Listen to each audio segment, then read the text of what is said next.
Selamat malam teman-teman, Sobat KKI Melbourne. Ketemu saya lagi, Peter Sanjaya di sini di segmen Obaja seri kedua. Dan kali ini di penghujung September, 30 September, alias ini adalah akhir dari bulan Kitab Suci. Saya sebenarnya nggak ada topik, tapi pembicara narasumber saya kali ini cukup berbobot. Dia bisa memberikan sebuah wejangan yang sebenarnya saya mengharapkan adalah dia bisa memberikan pesan, sebuah wejangan yang bisa saya pribadi atau teman-teman Sobat KKI bisa pakai untuk di kemudian hari untuk menjalani hidup ini menjadi pribadi yang lebih baik berkaitan dengan bulan Kitab Suci yang sudah kita lalui. Nah, siapakah dia? Selamat datang Pastor Trinold Asa. Apa kabar, Pastor? Selamat malam, Sir. Kabar baik. Kabar baik ya. Kabar Tadi pagi baik. ngapain aja, Pastor? Wow, dari pagi seperti biasa, misa pagi kan, online Mas. Oh iya, Kemudian bisa pagi ya. misa pagi jam 9. Uh-uh. Setelah itu aktivitas seperti biasa di kantor. Sempat juga ke post office di Foil dekat-dekat, masih dalam 5 radius kilo. 5 kilo, masih lah. Pakai masker, Pastor? Ya pakai, harus. Kalau enggak 5.000 loh fine-nya. Kirain khusus pastor nggak boleh pakai pastor, nggak perlu pakai masker, nggak? Oh, nah enak aja. Pastor gini nih, Ya. saya belum pernah pastor belum pernah berkenalan secara singkat dan direkam dan bisa didengarkan. Jadi next time kita bisa dengar pastor perkenalan singkat pastor. Pastor sebelum bergabung dengan KKI ada di mana sih sebenarnya? Melalang buananya kemana sih? Nggak kemana-mana juga sih. Ya kan, setelah ini ceritanya saya kembali ke Indonesia dulu ya. Setelah dihabiskan jadi pastor tahun 2011.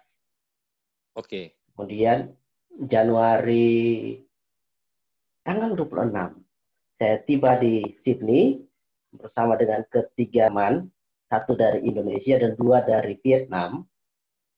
Waktu itu SPD, kami ke Sydney dan mulailah berkenalan mengenai dengan situasi di Sydney.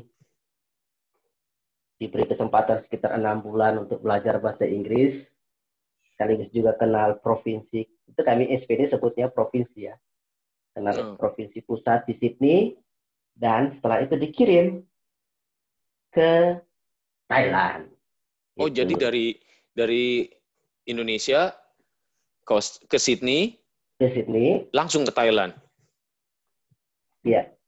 Oh, saya pikir maksudnya saya pikir abis dari dikirim ke Sydney itu pastor langsung bisa berkarya di Australia, enggak ya? Masih dilempar-lempar ya? Dilempar. Ini ceritanya gini, kebetulan provinsi SPD Australia itu ikuti negara Australia, Australia, New Zealand, Thailand, dan Myanmar. Dan Myanmar itu Burma ya? Sama nggak ya? Yalah. Itu yang di sampingnya itu Bangladesh. Aduh, saya buta peta ya. Dia antara Thailand sama Bangladesh. Nah, tahun itu 2012 kami ke sana. Sekitar September, saya ingat itu September. Kami berempat ya. Saya, teman saya yang dari Indonesia, dan dua teman lagi dari Vietnam. Kami ke Bangkok. Diutus ke Thailand, tiba di Bangkok. Kemudian kami dari Bangkok ke satu keuskupan namanya Ban Udon Thani. Itu di daerah northeast of Thailand. Daerah perbatasan dengan negara Laos. Yang hanya dibatasi oleh Sungai Mekong yang terkenal. Oke. Ya. Sungai Mekong kalau nggak salah ada di Vietnam juga ya? Nah, itu kan sumbernya dari Cina. Turun lewat Laos, panjang. lewat Myanmar, panjang. Muaranya Vietnam. Oke. Gitu. Oh, saya pikir Mekong cuma ada di Vietnam. Saya buta ini. Lumayan sih. Umatnya ada berapa Pastor di sana? Nah, setelah di Udon Thani, belajar bahasa ya, belajar bahasa Thai. Oh. Sekitar 11 bulan. Kemudian diutus ke proki-proki untuk pastoral. Satu tahun, ada yang 6 bulan, ada yang 8 bulan. Dan setelah itu tahun kedua, setelah belajar bahasa Thailand, ditempatkan di paroki. Ya, saya menangani waktu itu 2 paroki, satu yang di kecamatan, paroki St. Clement, satunya itu paroki St. Jacob. 2 paroki di handle sama pastor sendiri? Iya. Widih. Gede kan? Besar kan? Tapi umatnya itu kecil lah, Pep. Umatnya sedikit. Nah itu. Kesannya kayaknya kan kalau ditanya, saya sudah pengalaman menghandle 2 paroki. 2 paroki. Wih. Umatnya berapa, Pastor? Nah, seru deh. Aduh. Waktu yang di kecamatan St. Clement Paris, itu umatnya sekitar 11-12 orang ya. Satu paroki? Iya, di kecamatan. Lalu? Terus di kampung, itu sekitar 48 kilo dari kecamatan ya. Itu cuma 5 orang. Waktu itu, 5 orang. Tantangannya pasti berbeda ya? Tantangannya berbeda. Kan mayoritasnya Buddhis kan? Iya. Tapi enaknya gini, Pep. Di sana, walaupun di tengah mayoritas agama Buddha, tapi aman. Apa? Aman? Aman. Rumah dibiarkan segitu, ditinggalin 1-2 hari. Misalnya saya kan ke Keuskupan, yaitu harus, ya, kalau ada meeting di Keuskupan, sekitar 129 kilo dari parokiku, ya tinggalkan 2 hari, tapi nggak ada pencurian, nggak ada, semuanya aman. Iya, wah. Mungkin nggak ada yang bisa dicuri juga kali, Pastor. Ya kan? Adalah bunga-bunga. Tanaman ya? Piring, sendok-sendok. Ada ya? Adalah. Ada, tapi semuanya aman. Umat-umat juga pada baik. Tetangga-tetangga juga baik sekali. Maksudnya yang Buddhis-Buddhis itu? Iya. Wow. Padahal Buddhis ini mayoritas ya? Mayoritas. Apa karena ini hitungannya masih di desa kali ya? Nggak tahu juga sih. Memang sih ada agak beda dengan di kota Bangkok ya. Karena situasi di kota besar kan, dengan berbagai macam ragam manusianya. Nggak tahu, tetapi di tempat saya atau di daerah kami yang di Northeast, rata-rata itu umumnya aman. Katolik hitungannya minoritas di sana ya? Minoritas. Cuma 0,5%. Nomor 2-nya terbanyak apa? Agama nomor 2 terbanyak? Agama nomor 2 terbanyak Islam. Islam? Di Thailand? Iya, di Thailand. Karena daerah perbatasan yang di Thailand Selatan, daerah perbatasan sama Malaysia kan. Gitu. Ada sekitar 3 atau 4 kabupaten, provinsi yang mayoritasnya Islam. Oke. Wow. 11 ditambah 5, berarti total 16 ya umatnya ya? Dari 2 paroki. Tapi waktu hari Minggu, misa, ada juga orang Buddhis yang datang. Keluarga-keluarga mereka kan datang join misa. Buat nemenin gitu ya? Iya. Kan udah dari dulu. Oke. Dan orang Buddhis terbuka ya. Mereka terbuka untuk siapa saja. Maksudnya untuk mempelajari. Belajar hal baru gitu ya? Agama baru gitu. Iya. Iya, satu hal lagi ini berkaitan dengan refugee visa lagi, refugee day ya Pastor ya. Ini hal kedua juga yang saya mau omongin di podcast kali ini adalah refugee day. Tanggal berapa Pastor? Saya lupa, 27 apa 28? Tanggal 27 September, hari kemarin. Iya. Sebenarnya tanggalnya exactly 27 September atau itu akan harinya yang jatuhnya sama? Biasanya itu terakhir September. Jadi minggu keempat dari September ya? Minggu keempat September ya. Iya, bukan berarti tanggalnya akan selalu berganti dong ya? Iya. Jadi ini memperingati apa Pastor sebenarnya? itu kan Migrants and Refugees World Day ya, hari Migrant and Refugees sedunia yang ke-106 kan tahun ini. Nah, Oke. Dan ini udah memperingati maksudnya para pendatang yang iya, bermigrasi, maksudnya karena refugee ya. Benar nggak sih? menandai 106 tahun lama sudah digalangkannya apa ya, hari untuk mengenang atau memperingati para migran dan refugees yang mau nggak mau harus bermigrasi ke tempat lain kan, Iya, karena negaranya meninggalkan bermasalah. negara untuk cari Ini keamanan, cari kehidupan. Ya, ini sebenarnya peringatannya dari gereja atau dunia atau PBB sih sebenarnya? ini kalau nggak salah kita gereja Katolik sedunia rayain. Kalau dari BB, Jadi ini sebenarnya yang awal-awalnya itu yang mengajak untuk memperingati Refugee Day ini dari gereja atau dari ya itu PBB itu sendiri, UN. ini ya kita gereja Katolik kita merayakan ya, kita merayakan itu dari Vatikan. Bapak Paus setiap tahun itu mengeluarkan semacam surat gembala gitu, atau ya semacam surat stolik untuk memperingati hari itu. Mengajak umatnya juga ikut Mengajak, serta kali ya. iya. Dan tahun ini temanya itu menarik. Iya, iya. Like Jesus forced to flee ya. Seperti Yesus kita terdesak untuk berangkat, untuk menyelamatkan diri, untuk pindah ya. Iya. Iya. Wow, menarik sih sebenarnya refugee ini. Ya karena kan setiap refugee ini kan terjadi karena negaranya itu sendiri kan konflik ya Pak Surya. Jadi memang masing-masing refugee memang ada kisahnya sendiri-sendiri lah. Iya. Kita tahu dari negara Afrika, dari negara konflik di Asia atau di Timur Tengah, orang kan mau nggak mau harus misalnya ke Eropa, ke Amerika, ke Australia, kemana saja ya. Atau misalnya yang di mana ya, yang di Bangladesh ya kayaknya. Itu kan orang harus menyelamatkan diri dari peperangan, dari ancaman kelaparan, dari berbagai aspek lah, alasan lah. Tapi kebanyakan itu untuk menghindari konflik perang. Perang biasanya ya. Iya.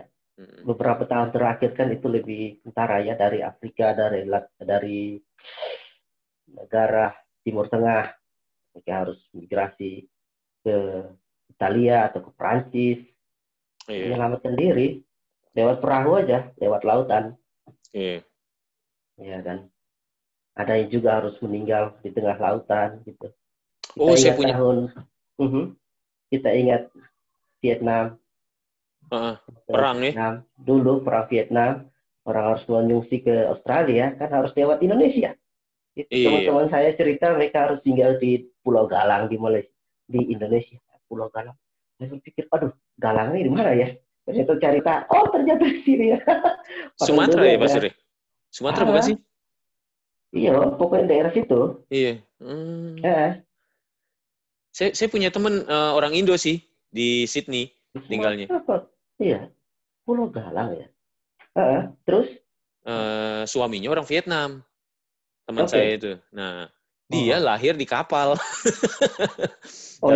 Jadi dalam perjalanan mamanya dalam perjalanan waktu itu dari Vietnam mau ke Australia.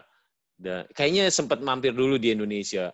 Terus tiba-tiba lagi di kapal, di boat gitu, dia lahir. Katanya begitu. Nggak tahu tuh birth certificate-nya nama rumah sakitnya apa ya? Itu ya nggak tahu ya. Penasaran saya juga. Jadi kenangan ya. Iya, itu unik ya, gitu. Tempat tanggal lahir, tempatnya tengah laut. Wih, kesiannya. Itulah cerita para refugees ya, migrants. Menarik sih. Pertualangan hitungannya ya. Sekali seumur hidup. Benar sekali. Ya, sebelum lanjut ke ini nih, Pastor. Pastor kan kalau saya kan mau dengar pesan-pesan Pastor yang tentang BKSN ya, tapi kan kalau nyampein pesan paling 5 menit kelar, ntar podcastnya cuma 5 menit lagi. Sebelum ke sana kita pemanasan dulu ini, masih banyak yang saya mau bahas sebenarnya. Berkaitan sama hari ini juga nih Pastor, yang ketiga, 30 September, yaitu kita di Indonesia merayakan, bukan merayakan ya, tapi ini pernah terjadi tahun 1965, yaitu gerakan Peringatan. 30 peringatan gerakan 30 SPKI. Mungkin teman-teman yang saya nggak tahu nih, teman-teman yang lebih muda dari saya masih diajarin ya dalam pelajaran sejarah di sekolah gitu ya tentang Nggak gerakan tahu. 30. Hah? Tapi waktu zaman Peter diajarin ya? Saya waktu itu masih SD, pertama kali dengar yang namanya pemberontakan Partai Komunis ini di 30 September 1965. Dan ini adalah pemberontakan kedua, benar nggak ya Pastor ya? Setahu saya. Waduh, Seingat ilmu saya, sejarah gue nggak bagus sih. seingat saya sih PKI itu pernah melakukan pemberontakan juga tahun 1948, tapi gagal gitu loh. Nah, ya 1965 ini tanggalnya pas 30 September ini, hari ini. Iya. Iya. Pastor waktu itu masih sekolah kan ya, SD, bener nggak ya? Enak aja. Sorry. Surga. Bukan maksudnya. Saya kan dengernya waktu itu SD ya, dan jujur aja saya waktu denger cerita ini pertama kali itu saya nggak bisa tidur, Pastor. Nggak bisa tidur, dan ini serem banget. Saya nonton videonya, habis itu saya pernah datengin itu, saya lupa sih di mana sih itu Lubang Buaya itu. Situs-situsnya Lubang Buaya. Iya, saya studi wisata dari sekolahan. Iya, studi wisata. Berarti kamu lihat lubang buayanya ya? Iya, lihat. Wih, gila, kecil banget Pastor, itu kecil. Pokoknya cuma selebar badan ini aja gitu. Lebar badan gini dong. Masuk semua. 7 orang itu dimasukin semuanya di situ katanya. Serem lah pokoknya. Nah, Pastor maksudnya waktu di Flores, pelajaran sejarah begini disampaikan nggak sih? Iya sih, ada dalam pelajaran sejarah waktu SD ya, SMP sedikit-sedikit tentang pemberontakan. Nonton filmnya nggak, Pastor? Oh iya, kalau filmnya pasti nonton lah. Iya, itu kan brainwash-nya zaman Orde Baru. Itu tahu PKI, tahu apa ya istilah PKI Gerakan 30 September kan dari film itu. Selain dari buku sekolah, buku sejarah, kan dari film. Pasti setiap tanggal 30 itu akan diputar tuh. Di TVRI apa di mana ya. Dan waktu itu di daerah kami, di Timur Barat ya, kayaknya masih TV hitam putih kan. Kan zaman dulu, zaman masih kecil. Iya. Sekitar tahun 80-an, 89, 88, 90. Itu kan daerah kami baru ada 1-2 orang yang punya TV warna. Kami yang lain ya hitam putih. Nah, setiap malam pasti sudah ngumpul tuh. Wah. Ya sekarang saya ingat Pastor, saya nontonnya itu di TVRI pertama kali. Orang tua saya ajakin nonton. Ya ampun, nggak bisa tidur saya. Serem banget.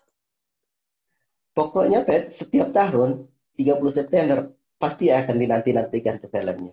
Astaga, padahal film pembantaian itu, Pastor. Kan ada cerita-cerita Komarudin, Bamburucing, seru-seruan kan. Itu yang bikin penasaran. Lama-kelamaan sudah besar baru tahu. Oh ternyata sejarahnya demikian. Iya. Iya. Oh ternyata terdengar juga sampai sana ya? Sampai. Iya. Dan bahkan dulu kalau dengar cerita dari nenek-nenek, dari ya mama, dari nenek, katanya dulu ya di kampung ya, kampung kami itu tuh ada semacam apa ya, tentara atau gitu, dari itu dari nenek-nenek tentara. Oh tentara.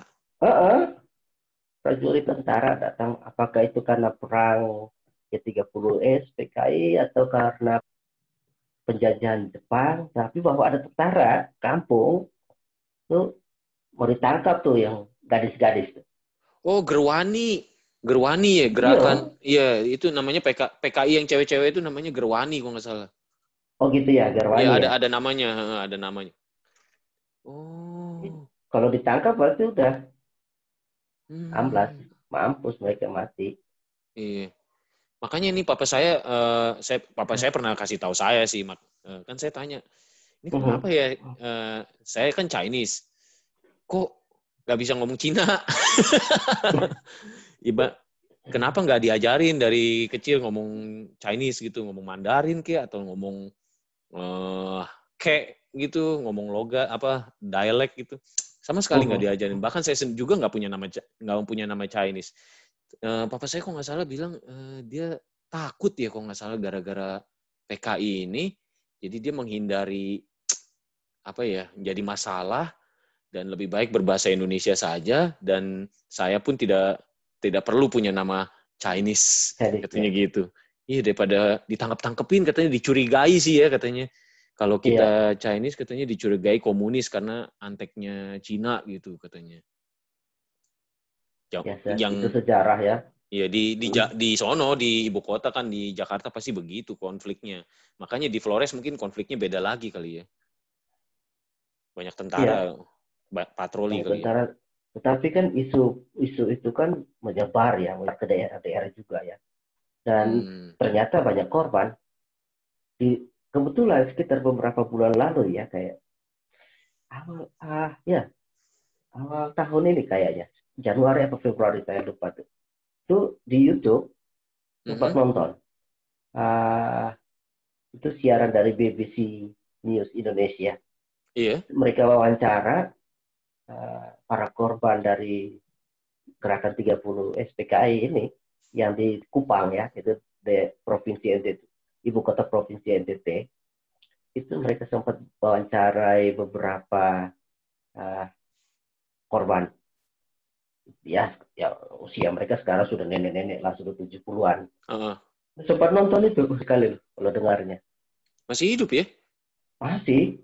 Itu di daerah Kupang atau di daerah Rote, Pulau Rote itu mereka tunjukin lokasi-lokasi di mana misalnya 31 orang jadi bantai. Karena ini ya dipotong lehernya. Astaga. Terus kalau yang ini, yang cewek-cewek itu ada satu yang dicerita rambutnya digunting gitu. Rambut. Karena waktu itu masih gadis ya, mereka masih gadis ya. Ini maksudnya sebagai hukuman gitu ya? Iya.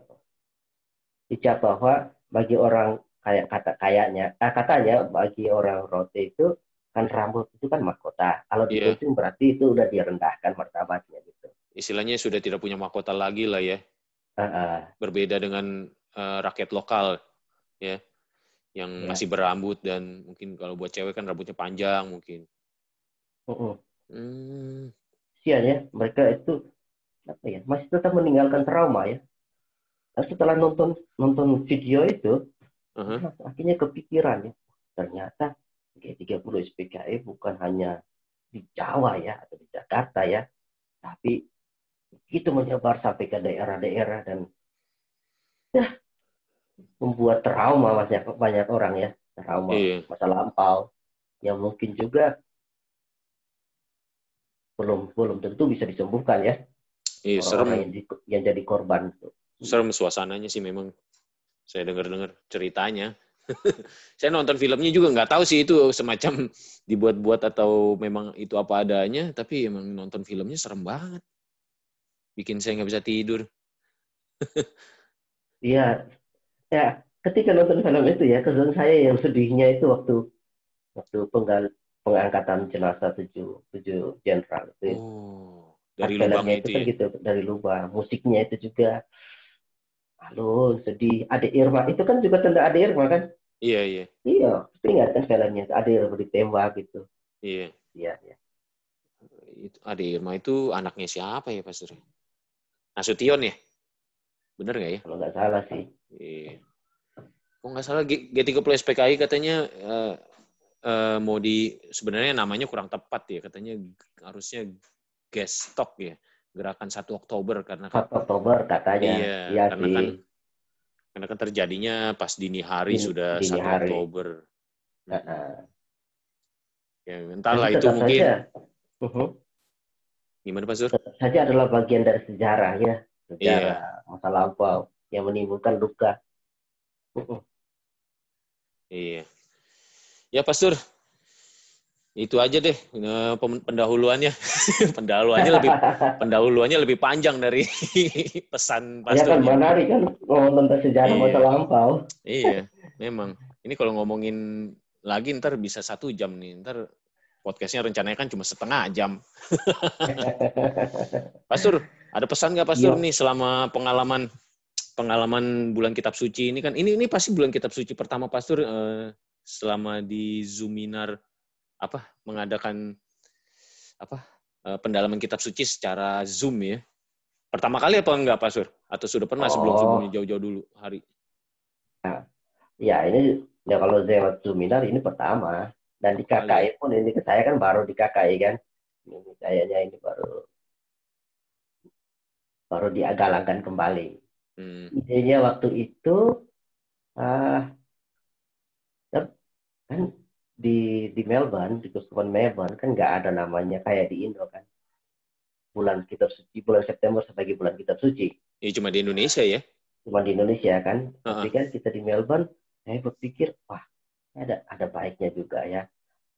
Kita jadikan September sebagai bulan di mana di KKI kita berkegiatan untuk lebih mengenal, lebih mendalami kitab suci.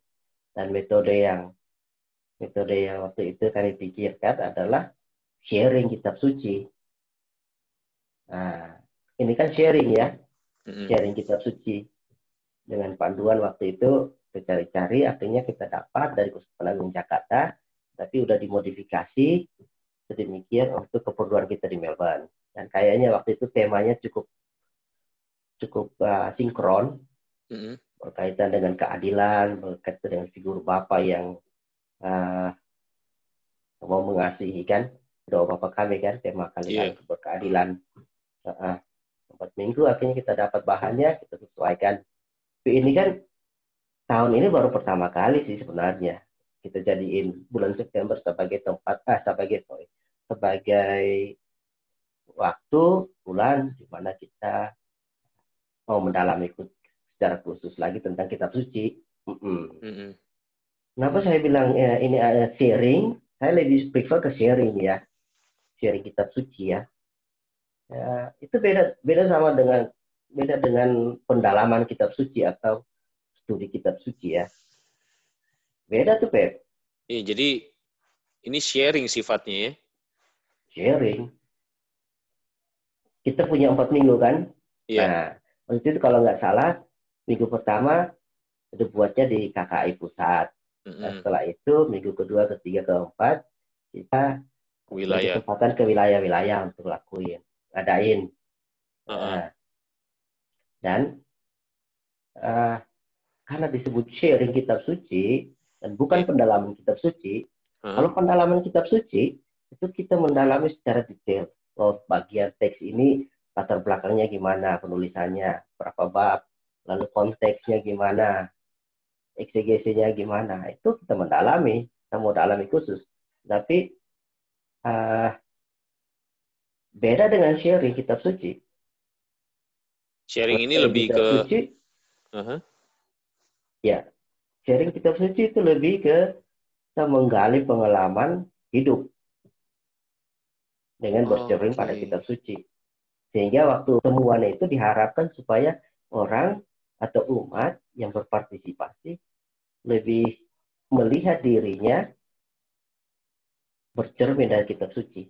Dia kembali ke dirinya tetapi lihat, oh ini ayat-ayat kitab suci ini, teks kitab suci ini mau berbicara apa untuk hidup saya, pengalaman saya. Sehingga yang dia ngomongin itu pengalaman pribadinya ya, bukan teori kitab suci. Kira-kira dari kitab suci ini apa yang tergugah bagi dia? Iya. Saya pribadi melihat waktu ikut yang pertama kali itu ya, saya melihat saya bisa belajar dari sharing itu, sharing teman-teman. Jadi saya bisa bercermin dari pengalamannya teman-teman itu yang sharing. Nah itu di situ. Betul sekali. Nah di situ Pet, tujuan dari sharing selain itu, selain kita berbicara ya, kita sharing pengalaman, kan ada peserta yang lain mendengarkan. Iya. Ya kan? Nah di situ kita mendengarkan dengan sepenuh hati ya. Kira-kira pengalaman teman ini bernilai apa untuk diriku? Iya. Gitu. Karena kan setiap orang kan punya kehidupan yang berbeda dan mereka punya jalur hidup juga berbeda, permasalahan hidup beda, dan cara mengatasinya juga berbeda. Jadi sangat baik untuk belajar, istilahnya gimana ya? Ya belajar dari pengalaman orang kan lebih baik daripada kita yang mengalami sendiri, istilahnya kan. Itu lebih bijaksana kalau kita belajar dari pengalaman orang lain. Gitu. Menarik. Ya, betul. Betul. Karena kadang mungkin masalahnya sama ya, tetapi orang melihat atau orang mau deal dengan masalah itu kan berbeda-beda. Iya, cara pandangnya. Orang si A cara pandangnya itu mungkin berbeda dengan si B, dengan si C. Dan pendekatan yang mau dia ambil itu mungkin berbeda. Nah, kita mau belajar dari dia, mendengarkan dia. Iya. Kalau kita pendalaman kitab suci atau studi kitab suci, nah itu kan teoritis banget ya. Ini orang harus lihat detail-detailnya, urutan sedemikian. Aduh, kadang bagus sih, tapi ingin supaya di KKI itu lebih banyak sharingnya. Lebih applicable lah. Ya. Kalau tahu teorinya semua ya percuma Pastor. Filsafat Alkitab terus habis itu prakteknya ke lapangan bagaimana? Saya nggak tahu.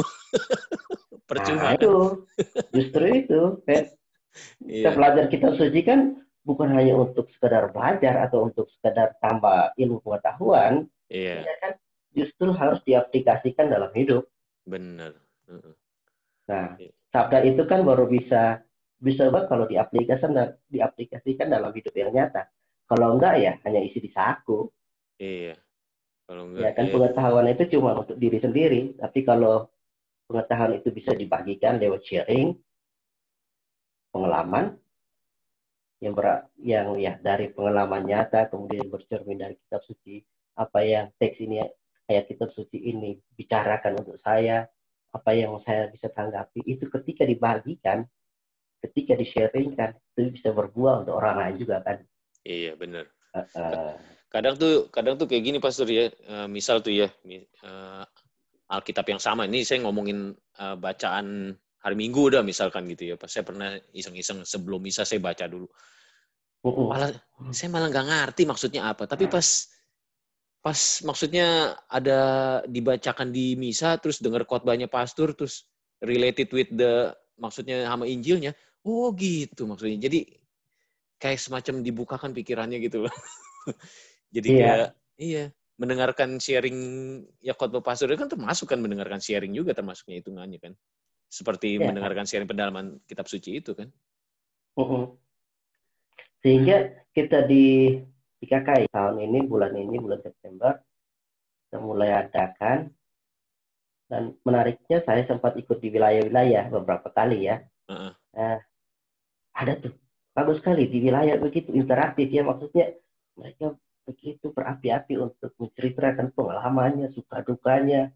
Tapi betul-betul ternyata teks kitab suci ini bisa memberikan mereka kekuatan baru gitu. Adalah, wah ini poinnya dapat. Nah, di situ poinnya dapat. Tapi kalau cuma hanya kita mendalami, kita ini lebih banyak teorinya, kita cuma sekedar mengetahui, tapi belum bisa membagikan ya. Iya. Gitu. Kalau mau sekolah jadi pastor mungkin perlu kali ya belajar filsafat Alkitab, tapi kita orang awam kayaknya nggak perlu tahu kali ya. Sekedar tahu aja. Itu namanya kan belajar kitab suci mulai ini frater-frater di sini belajar pengantar perjanjian lama, pengantar ini. Nah cukup waktunya 4 tahun Gila. Belajar kitab suci itu harus seumur hidup. Tapi kan artinya setiap hari kita belajar terus ya, membaca, belajar, cari informasi. Kan dari Kejadian sampai Wahyu, tapi kita cuma belajar 4 tahun. Gila. Tapi tetap diberi kesempatan untuk mendalami itu. Dulu saya ingat waktu masih frater juga, pertama itu pengantar perjanjian lama, pengantar perjanjian baru masuk teksnya. Itu baru satu hal, belum namanya istilahnya eksegese. Itu mendalami lagi di dalam. Pusing deh. Astaga. Ah, tapi kan bahwa sabda itu atau kitab suci itu kan ya penting juga untuk diketahui ya, untuk diketahui, dikenal supaya kita bisa kenal Kristus kan. Seperti ah, pesan dari Santo Hieronymus yang kita rayakan hari ini, pas nih tanggal 30 September. Oh, pas. Itu pesta hari raya peringatan Santo Hieronymus. Hieronymus? Iya, dia itu imam dan pujangga, gak dokter ya. Dia Dari mana itu, Pastor? meninggal dari Italia. Oke. Dia itu sudah sekitar 16 abad yang lalu. Tepat hari ini, tepat 1600 tahun meninggalnya. Oh, oke. Dan dia yang menerjemahkan kitab suci Perjanjian Lama dan Perjanjian Baru.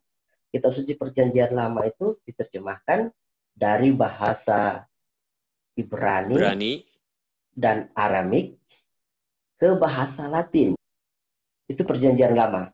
Dan Perjanjian Baru dari bahasa Yunani dan Ibrani ke bahasa Latin. Atau namanya Vulgata. Ya ini Santo Hieronymus ini yang menerjemahkan ke bahasa Latin. Maksudnya dia orang pertama yang menerjemahkan ke bahasa Latin. Iyalah. Itu tugasnya. Dari 16 abad yang lalu, bayangkan. Enggak, Pastor, maksud saya, jadi sebelum dia, itu nggak ada Alkitab dalam bahasa Latin? Nggak ada. Wow. Semuanya kan masih dalam bahasa Yunani, bahasa Ibrani, bahasa Aramik, bahasa asli itu. Itu udah, waktu itu udah ada Paus belum ya? Belum ya? Udah. Sudah. Nah, Paus-Paus itu...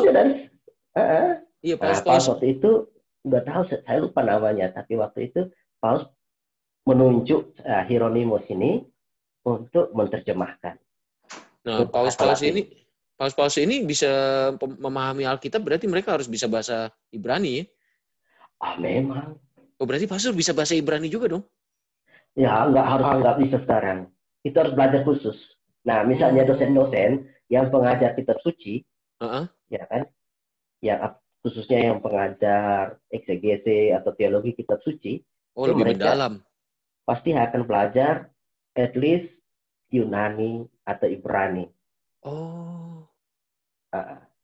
Khusus buat memahami Alkitab lebih originalnya ya? Betul sekali. Karena itu kan. Nah, sekarang Santo Hieronymus menerjemahkan ke bahasa Latin. Nah, dari bahasa Latin itu diterjemahkanlah kitab suci itu ke berbagai bahasa. Ke bahasa Inggris, Jerman, Belanda, sampai Indonesia. Sesuai kebutuhan. Sesuai kebutuhan, sesuai bahasa di mana orang ini, orang menggunakannya kan. Dan kita dibayangkan, berapa banyak bahasa yang sudah dipakai untuk menerjemahkan kitab suci. Iya. Bagi kitab suci itu sudah diterjemahkan dalam ratusan bahasa ya. Kayaknya hampir masih sampai sekarang. Masih ada sampai sekarang, dibaca, didalami. Berarti kitab suci itu luar biasa loh.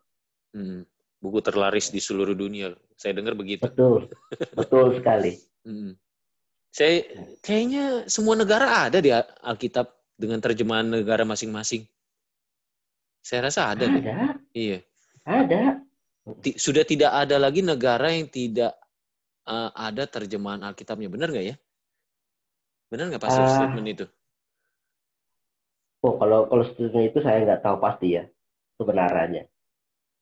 Tapi kan sejauh bahwa kitab suci itu bisa diperkenalkan untuk orang, bahkan sampai bahasa daerah, orang-orang di daerah pun itu ada terjemahannya. Di daerahku ada terjemahannya bahasa Dawan, bahasa kami. Ada, Pet. Ada. Keren. Dia kan lebih, maksudnya orang lokal kan bisa lebih mengerti kan. Kalau ada terjemahan bahasa daerah, ternyata gitu ya. Udah pahami. Waduh. Sudah membumi sampai ke dialek-dialek. Iya. Wow. Keren. Pastor, ada pesan nggak, Pastor? Jangan buat kita ini yang masih menjalani hari-hari ke depan. Siapa tahu dengan pengalaman di bulan kitab suci ini kita semakin bisa lebih ke depannya. Ini kan lagi COVID Orang pada susah, kerjaan hilang, bisnis nggak jalan, ya mungkin atau masih jalan tapi seret. Kira-kira ada wejangan nggak, Pastor, sebelum kita akhiri? Ya, ada sisi positifnya dari masa COVID. Dari COVID ini ya, kita di karantina, walaupun misalnya lewat virtual, tapi ada satu kesadaran baru ya, atau semacam kerinduan orang untuk mulai kembali mendalami kitab suci. Ini saya lihat bukan hanya di KKI, tapi juga Indonesia, di tempat-tempat lain. Orang lebih banyak menggunakan Zoom untuk pertemuan-pertemuan pendalaman kitab suci, Lectio Divina, sharing kitab suci, dan lain sebagainya. Itu satu sisi positif dari lockdown ini. Walaupun Ekaristi tidak dilaksanakan, tidak dihadiri secara fisik, tapi ada perayaan, ada kegiatan yang bisa menutupi satu kehausan atau kerinduan untuk mengenal Tuhan, mengenal Yesus ya, dengan kegiatan sharing kitab suci, Lectio Divina, dan pendalaman kitab suci lainnya. Kan kita tahu di Indonesia banyak sekali YouTuber, kegiatan romo-romo lewat Zoom dan lain sebagainya, YouTube untuk pendalaman kitab suci ya. Itu sangat bagus untuk kita semakin mengenal, terutama dalam situasi ini, mengenal, mencintai, lebih dekat, lebih akrab dengan sabda Tuhan. Dan tahun ini kita sudah di KKI ya, kita sudah mulai mengadakan secara khusus bulan September sebagai bulan kitab suci.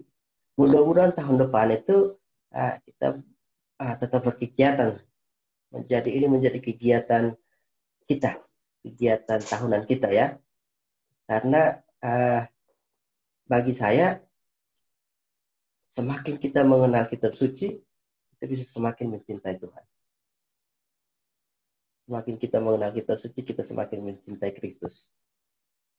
Dan mudah-mudahan dari KKI di wilayah-wilayah dan keluarga-keluarga Katolik Indonesia di Melbourne, kita menjadikan kitab suci sebagai napas hidup kita.